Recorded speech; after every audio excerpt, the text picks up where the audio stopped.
আজকে তৈরি করে দেখাবো দারুণ মজার গুড়ের ডুবা অথবা তেলের পিঠা। দেখাবো কি করে খুব সহজে ফুলকো ফুলকো তেলের পিঠা তৈরি করা যায়।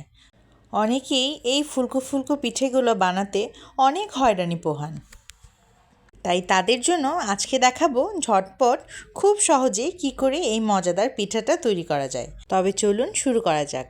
প্রথমেই আমি এখানে 400 গ্রামের মতন গুড় চুলায় জাল দিয়ে গলিয়ে নিয়েছিলাম। এই গলানো গুড়ে এই পর্যায়ে দিয়ে দিলাম অল্প একটু লবণ। এইবারে দিয়ে দিচ্ছি চালের গুঁড়ি। চালের গুঁড়িটি আপনারা একটু বুঝে শুনে দিবেন।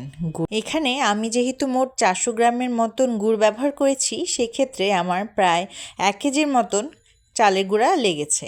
আমি আজকে ভেজানো চালের গুঁড়িটি ব্যবহার করছি। প্রথমেই গুড়ের সঙ্গে এভাবে চালের গুঁড়িটি হাত দিয়ে খুব ভালোভাবে মিশিয়ে নিতে হবে। প্রথমেই পানি দেওয়া যাবে না। আমি এখানে অল্প অল্প করেই চালের গুঁড়ি মিশিয়ে নিচ্ছিলাম এবং আস্তে আস্তে করে এগুলোকে খুব ভালোভাবে মিশিয়ে নিচ্ছিলাম। এই স্টেপটা আপনারা ফলো করার চেষ্টা করবেন। প্রথমেই অনেক বেশি গুঁড়ি না দিয়ে এভাবে আস্তে আস্তে দিলে পরিমাণটা খুব ভালো হয়। এবারে অল্প অল্প করে পানি মিশিয়ে মিশিয়ে এই ডোটিকে তৈরি করে নিতে হবে।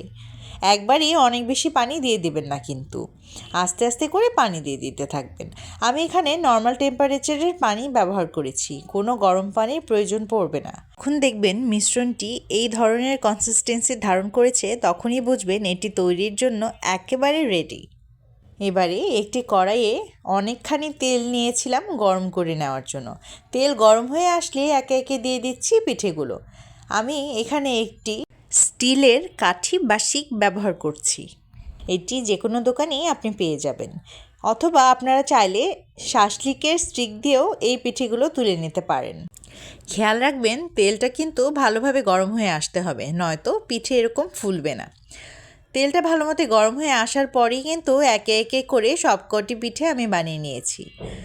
এভাবে আস্তে আস্তে করে খুব সহজেই আপনি তৈরি করে নিতে পারবেন দারুণ মজার এই তেলের পিঠা। আমরা এটিকে ডুবা পিঠা নামেই চিনি। আপনারা কোন অঞ্চলে এটিকে কী নামে আখ্যায়িত করেন আমাকে কিন্তু জানাতে একেবারে ভুলবেন না। এই তো তৈরি হয়ে গেল আমার দারুণ মজাদার গুড়ের ডুবা অথবা তেলের পিঠা। এই পিঠাটি আমার অনেক প্রিয়। কার কার এই পিঠাটি প্রিয় আমাকে কিন্তু জানাতে একেবারে ভুলবেন না। আজকে তৈরি করে দেখালাম খুব সহজে কি করে মজাদার এই পিঠাটি তৈরি করা যায়। এই পিঠে তৈরির মূল মন্ত্রই হলো এটির গোলাটি একদম পারফেক্ট হতে হবে। খেয়াল রাখতে হবে যেন চালের গুড় এবং পানির পরিমাণ একেবারে ঠিক থাকে। একটি পিঠা ভেঙে দেখাচ্ছি, দেখেই বুঝতে পারছেন কতটা পারফেক্ট হয়েছে আজকের পিঠাটি। রেসিপিটি কেমন লাগলো জানাতে কিন্তু একেবারে ভুলবেন না। সবাই ভালো থাকবেন, ধন্যবাদ।